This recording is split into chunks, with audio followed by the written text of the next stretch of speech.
because of this thing, the cell phone, we all have access to video. We all have access to recorded video, stream live video, because there's so many different platforms. And it shows us something that I think historically we never really saw, or if we saw, it was from a bird's eye view, or a view that we didn't necessarily, we couldn't really get behind. Is video making things better? Part one. And then part two, how do you get the full context of a story with video in some of the scenarios that I think that have unfolded in the last 18, 24 months or so? I would say part one is video making things better. Not necessarily. We still have the same issues. Videos are not that new. We had video with Rodney King, and we still have the same issues here today. So is video making things better? No. Are video tapes exposing things? Absolutely. So now it's not just a he said, she said. We see it, but the issue, I guess, is how we perceive things. So our brains are very, have different layers to them. They're very complicated. Not many of us understand them. But what our brains do is it compartmentalizes things to make it easier for us. Hey, that thing's bad. Hey, that's hot. Don't touch it. When we see something on videotape that to someone is gruesome, it shouldn't happen. What can we do to fix it?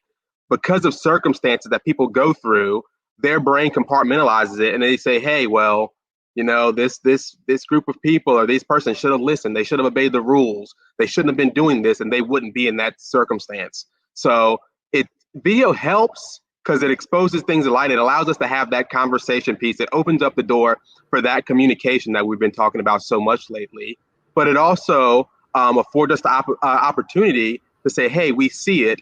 Now let's get together and discuss what we can do about it. Whether you agree or disagree, there's an opportunity here for us to now say, hey, let's look at how we can address this issue. Because what we want to do is we want to have our brains make it easier for us. We want to decompartmentalize some of that information, because sometimes as the easy button is good to push and it gets us through things, it doesn't address the situation. So that DEI training we were talking about, where let's put it on PowerPoint, let's get everybody there, let's get to the end and get to that certificate, is not the way to go. I will tell you that a lot of people right now are looking for a book that says the guidelines and steps to being a diverse and inclusive person. And they want to go to the front page, they want to get to the end page, they want it to say goal, and they want to go forward and have all the information they need to be diverse and inclusive. And that book is written by Ronnie Parker. It would fail miserably. I'd hate to do that to anyone. It's a continuous process, right? You read one book. We're talking about the books we're reading. I was just reading A People's History of the United States by, I think it's Hans Zimmer or Howard Zinn. It's A People's History of the United States. And it's an issue we were talking about earlier, where you said, hey, are the old guys not getting it? Do they just need to go before we can start making changes? Not necessarily, but what we can do is, the interesting thing about the book is it tells the history of the United States from the perspective of the people that went through some of the most hard-pressed times of history that we know about, things that we weren't always taught in school. How great Christopher Columbus was, the discovery of America. But this book says, hey, let me turn it on the perspective of the natives and what they saw and how they were treated. And it goes through history. It goes from the Columbus coming all the way up to the Clinton administration. And it gives you the perspective that we often were not taught in school. Well, perception is taught. Marketing is taught, right? We're led to believe that everything that we hear from the trusted source is a very safe and sound thing. Something as simple as the food pyramid, right?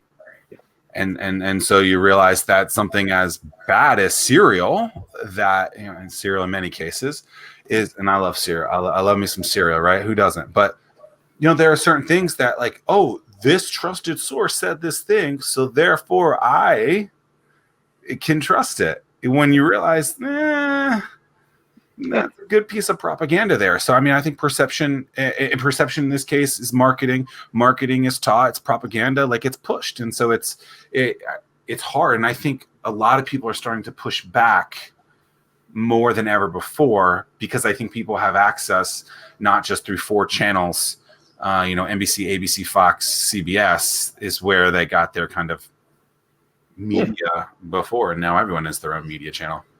Yeah, no, it's for me, it's more so people, for so long people have complained about, hey, I need some help. Hey, things just are, for me, my perception is things are just not equal. There's no equity here. And the numbers, unfortunately, will tell us that a lot of those underserved communities are right. Things aren't equitable, and it's things we have to address. We have to address our own perception. I would say the first step, we were talking about scales earlier, before we're not at 1, but 0.5, whatever you want to put the number at, is addressing inclusion for ourselves. How do we fix our own perceptions? How do we get our brains off of that track of this is comfortable, this isn't comfortable? I need to make sure that I'm hearing other people. It's listening to ourselves and knowing how we perceive things, and then allowing us a chance to listen to others without going in with negative views of people. And that has to be step 1. And that, we're talking business, that starts with the CEO. The CEO controls what goes on in that organization. So the CEO has to say, hey, I need to know how I perceive things and how I convey that message across my organization with the ways I perceive things. So you have your mission, vision, and values. And I will tell you, at the Chamber, it's a thing that we update annually. We're always looking at how we can do things differently, how we can be more accepting. So phase 1 of addressing diversity, equity, and inclusion is our phase 0.5, before you get to 0.5, whatever you want to say, is looking internally at yourself. Everyone's a leader. Looking at yourself and see how you perceive things and how your brain takes it, analyzes it, and take it out of those compartments and start to look at things with a different view. So